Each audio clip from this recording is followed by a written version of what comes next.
নমস্কাৰ স্বাগতম জনাইছো পুনৰ মোৰ আন এটা ভিডিঅ' লৈ মোৰ ইউটিউব চেনেল শুভু আছামলৈ আশা কৰোঁ সকলোৱে ভিডিঅ'টো শেষলৈকে চাব আৰু ভিডিঅ'টো যিখিনি বুজাবলৈ যত্ন কৰিছে সেইখিনি বুজিবলৈ চেষ্টা কৰিব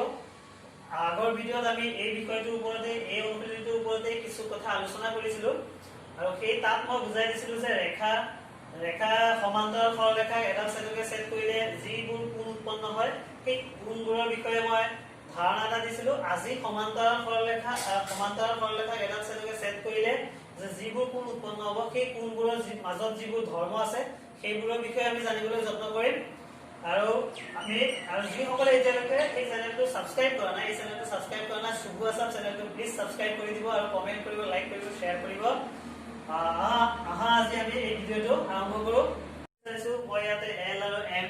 দুডাল ৰেখা অংকন কৰিছোঁ সেই ৰেখা দুডালত মই ইয়াত চিনৰ সহায়ত দেখুৱাইছোঁ এল সমান্তৰাল এম ইয়াক কেনেকৈ কৰিব এল সমান্তৰাল এম অৰ্থাৎ এল আৰু এম দুডাল সমান্তৰাল সৰলৰেখা সেই দুডালক বুজাবলৈ মাজত এনেকৈ দুডাল চিন দিয়া হয় সেই এল আৰু এম দুডালৰ সমান্তৰাল সৰলৰেখা এইকাৰণে কোৱা হ'ব কাৰণ ইহঁতৰ মাজৰ দূৰত্বটো সদায় সমান হ'ব আৰু ইহঁত কোনো বিন্দুত গৈয়ে লগ নালাগে কেতিয়াও তো কথা হ'ল এতিয়া আমি সমান্তৰাল সৰলৰেখাৰ ক্ষেত্ৰত আমি চাম আগৰ ভিডিঅ'টোত মই দিছিলোঁ যে দুডাল সৰলৰেখাক যদি আন এডাল সৰলৰেখাই ছেদ কৰে তেতিয়া কি হ'ব আৰু আজি আলোচনা কৰিম যে এযোৰ সমান্তৰাল সৰলৰেখাক যদি আন এডাল সৰলৰেখাই যদি ছেদ কৰে তেতিয়াহ'লে কি হ'ব আমি চাম এতিয়া কথা হ'ল ইয়াত এল আৰু এম ৰেখা দুডালত সমান্তৰাল সৰলৰেখা আৰু পি ৰেখাডালে কি কৰিছে এল আৰু এম ৰেখা দুডালক ছেদ কৰিছে আৰু ইয়াত আমি চাম যে এল আৰু এম ৰেখাডালক পি ৰেখাডালে দুটা নিৰ্দিষ্ট বিন্দুত ছেদ কৰিছে ইয়াত এটা ছেদ কৰিছে আৰু ইয়াত ছেদ কৰিছে সেইকাৰণে এই পি ৰেখাডালক কি বুলি কোৱা হ'ব ইয়াত মই লিখি দিছো যিহেতু পি ৰেখাডালে এল আৰু এম ৰেখা দুডালক ছেদ কৰিছে সেইকাৰণে এই পি ৰেখাডালক ছেদক বুলি কোৱা ইয়াত আছে এল আৰু এম ৰেখা দুডাল সমান্তৰাল আৰু পি ৰেখাডাল হৈছে ইয়াৰ ছেদক অৰ্থাৎ সমান্তৰাল সৰলৰেখাক যদি কোনো ৰেখাই বা কোনো এডাল সৰলৰেখাই যদি ছেদ কৰে তেতিয়াহ'লে তাত যিকেইটা কোণ উৎপন্ন হ'ব সেই কোণকেইটাৰ মাজত কিছুমান ধৰ্ম আছে আমি কোণকেইটাৰ মাজত ধৰ্ম চাই লওঁ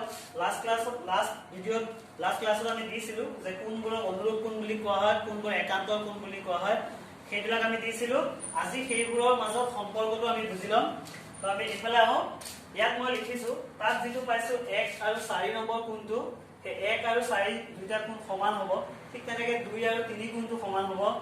5 আৰু 8 6 আৰু 7 এই কোণকেইটা কি হ'ব সমান হ'ব আৰু ইহঁতৰ ধৰ্মটো কি হ'ব বিপৰীত কোণ হিচাপে সিহঁত ধৰ্ম হ'ব বিপৰীত কোণৰ ধৰ্ম মতে এই কোণকেইটা কি হ'ব সমান হ'ব ঠিক তেনেকৈ ইফালে যদি পি ৰেখাডালে এল আৰু সমান্তৰাল এম ৰেখাডালক যদি ছেদ কৰে তেতিয়াহ'লে তাত আমি গম পাম যে এই ৰেখাডালত যদি আমি চাব যাওঁ এই ৰেখাডালৰ কি হ'ব ইয়াত পি ৰেখাডালে কি কৰিছে এল আৰু সমান্তৰাল দুয়োফালে কি কৰিছে ছেদ কৰি কেইটামান কোণ উৎপন্ন কৰিছে মানে পি ৰেখাডালৰ ছেদকৰ এইটো পি ৰেখাডালৰ ছেদক বুলি ক'ব তাৰ একেফালে মানে এইফালে এফাল আৰু এইফালে এফাল বাওঁফালে আৰু সোঁফাল বাওঁফালে কোণকেইটা সৃষ্টি হৈছে 1 3 5 7 আৰু সোঁফালে কোণকেইটা সৃষ্টি হৈছে 2 4 6 8 এই কোণৰ মাজত ধৰ্ম চাওঁ মই লাষ্ট ক্লাছত কৈছিলোঁ যে 1 নম্বৰ আৰু 5 নম্বৰ কোণটো কি হয় অনুৰূপ কোণ হয় আৰু সেই 3 আৰু 7 কোণটো কি হয় অনুৰূপ কোণ হয় সো ইয়াত আমি চাওঁ সমান্তৰাল সৰলৰেখাক যেতিয়া ছেদক এডালে ছেদ কৰিব তেতিয়া ছেদকৰ একেফালে থকা অনুৰূপ কোণবোৰ কি হয় সদায় সমান হয় এই ধৰ্মবোৰ মনত ৰাখিব লাগিব যে ছেদকৰ একেফালে থকা অনুৰূপ কোণবোৰ সমান হয় এতিয়া আমি চাওঁ ছেদকৰ একেফালে অৰ্থাৎ বাওঁফালে আছে 1 আৰু 5 টো অনুৰূপ কোণ সেইটো ইকুৱেল হৈছে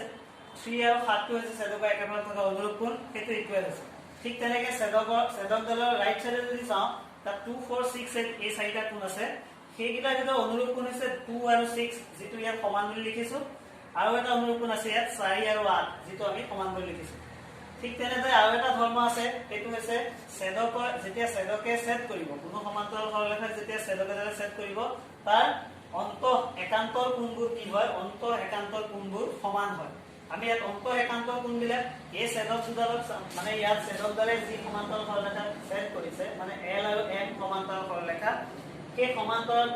এই ৰেখা দুডালৰ মাজত থকা 3 4 5 6 এইকেইটা কোৱা হ'ব অন্তঃকোণ আৰু 1 2 7 8 এই দুডাল সমান্তৰাল সৰলৰেখা বাহিৰত উৎপন্ন হৈছে সেইকাৰণে এইবিলাক হৈছে বহিঃকোণ অৰ্থাৎ 3 4 5 6 এই চাৰিটা পাইছোঁ আমি অন্তঃকোণ 1 2 7 8 এইকেইটা পাইছোঁ আমি বহিঃকোণ এতিয়া আমি চাম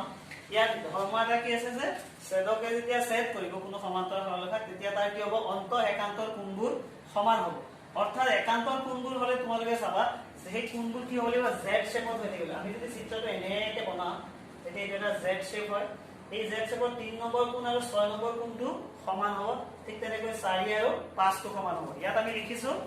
যে অন্ত একান্তৰ কোণবোৰ সমান য'ত 3 = 6 আৰু 4 = 5 লিখিছো অৰ্থাৎ ইয়াৰ অন্ত একান্তৰ কোণবোৰ সমান ঠিক তেনেদৰে এই এল আৰু এম সমান্তৰাল সৰলৰেখাক ধৰিলে আমি চাম যে ওপৰ ফালেও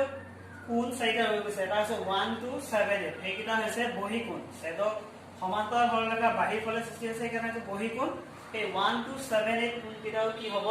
বহি একান্তৰ কোণবোৰ সমান হ'ব যেনেকৈ ইয়াত 2 আৰু 7 টো সমান হ'ব 2 আৰু 7 সমান হ'ব আৰু 1 নম্বৰ কোণ আৰু 8 নম্বৰ কোণটো সমান হ'ব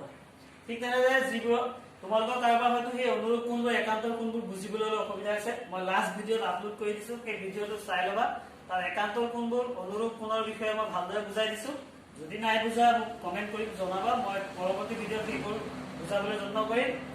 আৰু আজি আমি যিবোৰ পালো সেইবোৰ হৈছে সমান্তৰাল সৰলৰেখা এডাল ছেদকে ছেদ কৰিলে যিবোৰ কোণ উৎপন্ন হয় সেইবোৰৰ মাজৰ ধৰ্মখিনি আমি পাই গলো এতিয়া কথা হ'ল যে সমান্তৰাল সৰলৰেখাক এডাল ছেদকে ছেদ কৰিলে আৰু এটা আমি জানিবলগীয়া কথা আছে সেইটো হৈছে যে ছেদকৰ একেফালে থকা অন্তঃকোণবোৰৰ সমষ্টি এতিয়া অন্তঃকোণবোৰৰ সমষ্টি বুলি ক'লে আমি চিনি পাব লাগিব অন্তঃকোণবোৰ এতিয়া আমি চাম পি ছেদক দলে যেতিয়া এল আৰু এম সমান্তৰাল সৰলৰেখাক ছেদ কৰিব তেতিয়া হলে এই 3 ছেদকৰ একেফালে থাকিব লাগিব 3 আৰু 5 টো হৈছে অন্ত একান্তৰ কোণ ঠিক তেনেকৈ 4 আৰু 6 টো হৈছে অন্ত একান্তৰ কোণ মানে এই সমান্তৰাল সৰলৰেখা দুডালৰ মাজত থাকিব লাগিব সো 3 আৰু 5 টো হৈছে অন্ত একান্তৰ কোণ মানে ছেদকৰ ধৰ্ম অনুযায়ী কি হ'ব ছেদকৰ একেফালে থকা অন্তঃকোণৰ সমষ্টি মই দুই সমকোণ লিখিছো য'ত 3 আৰু 5 টো হৈছে ছেদকৰ একেফালে থকা অন্তঃকোণ য'ত মই এংগল 3 আৰু এংগল 5 180 ডিগ্ৰী লিখিছো ঠিক তেনেদৰে এইফালে সমান্তৰাল সৰলৰেখা 4 আৰু 6 টো হৈছে অন্ত একান্তৰ কোণ য'ত 4 আৰু 6 টো 180 ডিগ্ৰী লিখিছো ঠিক তেনেকৈ এই ছেদকৰ ধৰ্ম অনুসৰি সমান্তৰাল সৰলৰেখা ধৰ্ম অনুসৰি ছেদকৰ বহিফালে যিবিলাক কোণ উৎপন্ন হৈছে মানে 1 আৰু 7 সেইটো হৈছে বহি একান্ত বহি কোণ এই 1 আৰু 7 টো ছেদকৰ একেফালে থকা বহি কোণ দুটাৰ সমষ্টিও কিমান হ'ব 180 ডিগ্ৰী মানে 1 আৰু 7 এড কৰিলেও কি হ'ব 180 ডিগ্ৰী হ'ব ঠিক তেনেদৰে ছেদকৰ একেফালে থকা 2 আৰু 8 টো হৈছে বহি কোণ মানে ছেদকৰ একেফালে থকা বহি কোণৰ সমষ্টি যেহেতু দুই সমকোণ সেইকাৰণে 2 আৰু 8 180 ডিগ্ৰী এইখিনি আছিল আজি এই ভিডিঅ'টো জানিবলগীয়া কথা যে সমান্তৰাল সৰলৰেখাক যদি এডাল ছেদকে ছেদ কৰে তেতিয়া তাৰ উৎপন্ন হোৱা কোণবোৰৰ ধৰ্মবোৰৰ বিষয়ে আজি আমি জ্ঞাত হলো পৰৱৰ্তী ভিডিঅ'ত এই চেপ্টাৰৰ যিবোৰ অংক আছে সেইবোৰ কৰিবলৈ যত্ন কৰিম আৰু তোমালোকে এই ভিডিঅ'টো যিসকলে সাবস্ক্ৰাইব কৰিছে চেনেলটো অলৰেডি তেওঁলোকে ভিডিঅ'টো সোনকালেই পাব আৰু যিসকলে এতিয়াও সাবস্ক্ৰাইব কৰা নাই অনুগ্ৰহ কৰি এই ইউটিউব চেনেলটো শুভু আসাম ইউটিউব চেনেলটো সাবস্ক্ৰাইব কৰিবা আৰু লগতে লাইক কমেন্ট আৰু শেয়াৰ কৰি দিবা আৰু কাষত থকা বেল আইকনটো প্ৰেছ কৰি থবা যাতে খুব সোনকালে ভিডিঅ'খিনি আপলোড কৰাৰ লগে লগে তোমালোকে পোৱা আৰু এই ভিডিঅ'খিনি চাই পেলাই যেটো অনুশীলনী তোমালোকৰ আছে সেই বিষয়ে তোমালোকে জানিব পাৰা আৰু মনত ৰাখিবা এই ৰেখা আৰু কোণ চেপ্টাৰটো খুবেই গুৰুত্বপূৰ্ণ পৰৱৰ্তী ক্লাছবিলাকতো তোমালোকৰ খুবেই দৰকাৰ হ'ব সেইকাৰণে এই ভিডিঅ'টো ভালদৰে চাবা বুজি নাপালে কমেন্ট কৰিবা কমেন্ট সেকশনত জনাবা মই তোমালোকৰ উত্তৰটো দিবলৈ যত্ন কৰিম আজিলৈ ইমানে আশা কৰোঁ সকলোৱে ভিডিঅ'টো ভাল পাইছে নমস্কাৰ